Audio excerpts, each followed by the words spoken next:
When he created APBA Baseball, J. Richard Seitz copied Clifford Van Beek's National Pastime boards. Well, sort of. Whenever we talk about the relationship between APBA and National Pastime, some pretty loaded words start getting tossed around. Plagiarism, copyright infringement, deception. But how similar are the National Pastime boards to the APBA boards? Well, let's take a look. Over 20 years ago, there was a very insightful post on the APBA Between the Lines Delphi forum detailing all known changes to the APBA Baseball basic game boards throughout the years. Now, it's pretty hard to go through all the changes that this poster detailed back in 2004. You kind of need a copy of the original APBA boards to follow along. And unfortunately, only 2 copies of the original 1951 APBA baseball boards were known to exist at the time of this post. But fortunately for us, someone named Gus Cottis used that data to recompile the boards as they originally existed. You can find this information on the Zach APBA Handbook website.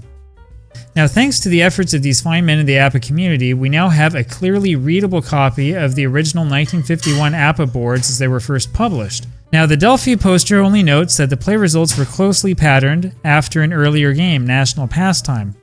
He doesn't go into much detail other than noting that the organization and wording of the play results were nearly identical, aside from several changes of play results which altered the number of outs or the positions of the base runners. Well, it turns out that isn't exactly true. But first, I want to show you just how similar this wording is. These are the National Pastime boards for play results 1 through 11 with runners on first and third. And these are the same results from the 1951 APBA boards, minus the pitching system. You notice something? They're the same. The wording is almost entirely the same, and the results are the same. But that isn't the case everywhere. So let's talk about those differences. Seitz made a few changes that stand out immediately to any APBA fan who has tried National Pastime. He introduced a pitching system before there had been none. He introduced 3 fielding ranges in the somewhat complex fielding system before there had been none. He introduced the ability to bring the infield in with a runner on third. And he introduced a sacrifice system and eventually a hit and run system as well. Now, we're not going to go into much detail about those particular changes today. They appear to be entirely original changes, presumably designed by Seitz himself. Those changes alone make APBA a significantly different game than National Pastime. But what surprises me are the changes he made to Clifford Van Beek's boards. Now, if you're going to compare the original APBA baseball boards to the National Pastime boards, you need to look at the Fielding 3 column. For the most part, the original results are located in the Fielding 3 column. In other words, Seitz' fielding system was designed to prevent errors from taking place, not to add error results to the original boards where they didn't exist. Seitz made 2 general categories of changes to the boards, both of which I believe came out of a misunderstanding of what Cliff was actually doing. Now, you see, Cliff's game is designed to allow batters to reach the appropriate batting average. That's really all there is to it. Now, to make sure that batters can reach that batting average, he created play result numbers that never charged an at-bat to the hitter. Cliff also created play result numbers that were almost always errors. They would usually allow the batter to reach base but would charge them with an at-bat without giving them a hit. Now, there are exceptions, but they are rare. For the most part, if your result in National Pastime is play result numbers 15 through 22, you're going to see an error. Similarly, if you roll a 23, you usually will see a strange play that will not count as an at-bat. Not always, but usually.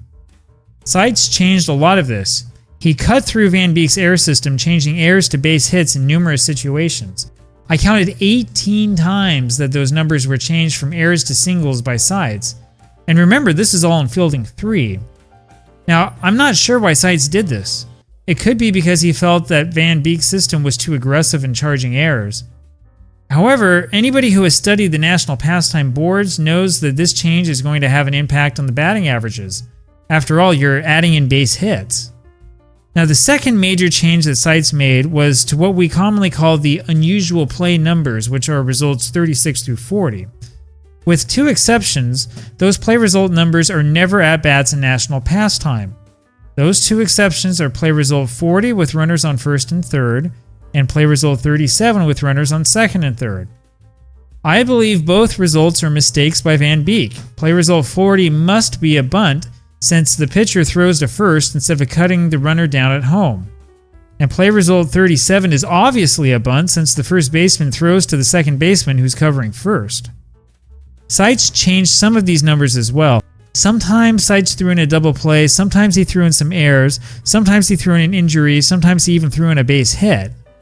Now, I believe the reason that Seitz did this was because of his sacrifice booklet. He had no need to write sacrifices into the boards themselves since he was introducing an innovation that would allow the player to call for bunts himself. Of course, there was also the problem of sacrifice flies, but that's where this becomes really interesting. So the sacrifice fly rule was no longer in effect in 1951. It would not return until 1954. Now, there are other changes to the boards, but we won't get into them now. Most of them are really minute and don't have a huge difference on batting averages and on the results you will see. In my mind, the changes we've gone over today are really the most consequential, because these changes are the ones most likely to mess around with batting averages, whether Seitz realized it or not.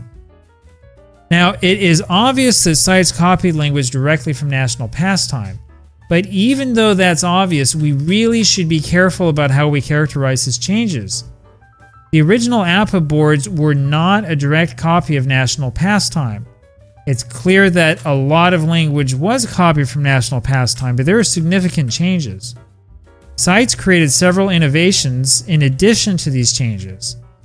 Because of that, I would argue that this actually is not necessarily even a slam dunk case of copyright infringement. Now, of course, I'm not a lawyer. I don't specialize at all in the Copyright Act of 1909.